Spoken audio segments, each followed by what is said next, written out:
तो उन्होंने कहा कि आप जरा वो कीजिए। एक दो मरतबा मैंने कहा ठीक है सॉरी। जगह कम थी, पैर का लग जाना, किसी के बॉडी में टच करना, किसी को वो होना सफर में आम सी बात है। आप बस में जाएं, ट्रेन में जाएं, एक दूसरे को टच करता है, परेशानी प्रॉब्लम होती है, आदमी को बर्दाश्त करना पड़ता है। वो 4 से 5 मरतबा बोल चुका। तो मैंने उनको कहा, मैंने कहा कि मोहतरम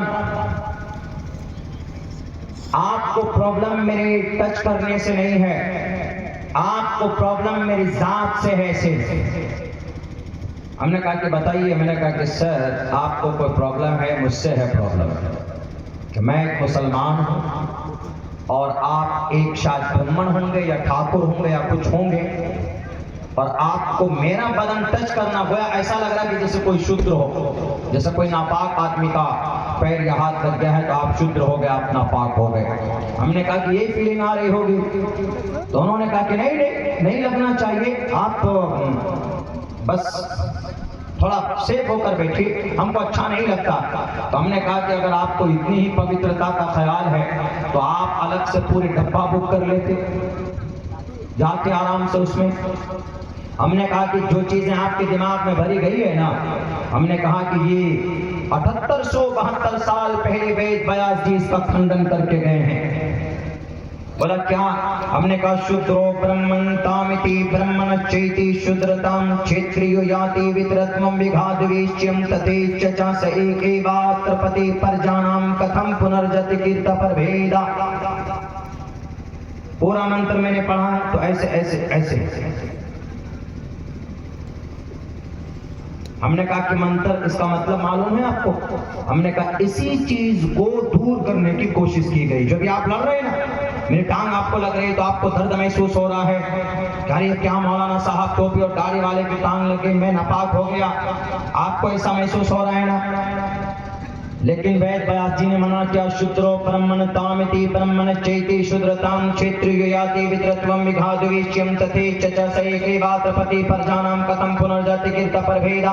इसका पूरा ट्रांसलेशन एक वर्ड बाद में बताऊंगा। मतलब सिर्फ ये है कि इस जमीन पर भेदभाव नहीं होना चाहिए, इस जमीन पर कोई छोटा बड़ा नहीं है, इस जमीन पर इंसान का अमल बोलता है, इस जमीन पर इंसान का अकीदा और उसका धर्म और उसका कॉन्सेप्ट ईश्वर के सामने एक्सेप्टेबल होता है। वो क्या बोलता है? बोलता है मौलाना आपके कुरान में भी तो है बहुत भेदभाव है, आपके कुरान में भी है अच्छे अच्छे कबीले वजअलनाकुम शुऊबन व क़बाइला।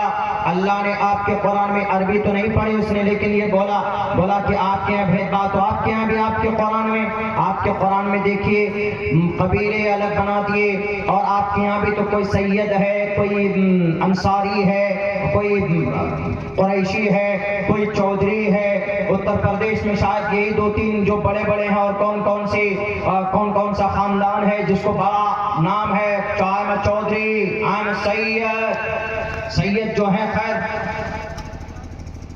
हमने कहा कि अच्छी बात है, लेकिन ये फख्र के लिए नहीं है कि आई एम सैयद, हटो बच्चो, डोंट टच मी, कोई मुझे टच मत करो, ऐसे नहीं है। वजअलनाकुम शुऊबन व क़बाइल, शोबे और कबीले बनाए, किस लिए?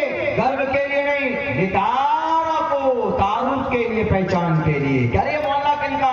सैयद बरादरी का। ये मोहल्ला किनका है? वो गांव किनका है? जो कुरैशी खानदान का है। वो किनका? ये गलत नहीं है, पहचान के लिए, तारुफ के लिए। लेकिन अगर कोई कहे कि are you and they are all person Syed related to the Syed, ये सैयद है तो फला मोहल्ले वालों को अपनी जूतियों के नोक पर रखेंगे, नहीं।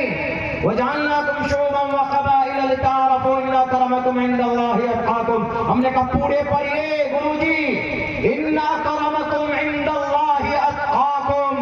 अल्लाह ने और आगे सटे लफ्जों में बयान कर दिया है कि अगर तुम अपने इन कबीलों और इन खानदानों की वजह से अगर गर्व करोगे तो नहीं मानी जाएगी बात, बल्कि अल्लाह के नजदीक अगर कोई चीज काबिल कबूल है, पसंदीदा अमल है, तो इंसान का अमल होता। इन्ना अक्रमकुम इंदल्लाहि अत्क़ाकुम। हमने कहा हमारी नबी की जिंदगी उठाकर देख लो, अपने चचा 42 साल तक नबी की सरपरस्ती करने वाले मरने के बाद बेइख्तिलाफ रिवायत जहन्नम चले गए, क्योंकि अमल उनका अच्छा नहीं था, कुरान और सुन्नत के मुताबिक नहीं था। इस वजह से अल्लाह ने कुरान में भी उनके लिए उनके स्टेटस को बयान किया है।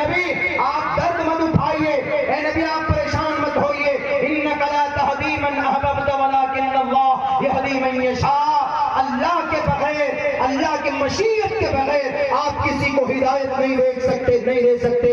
नबी के दादा का, आप अलैहिस्सलाम के दादा का इंतकाल 8 साल की उम्र में हो जाता है।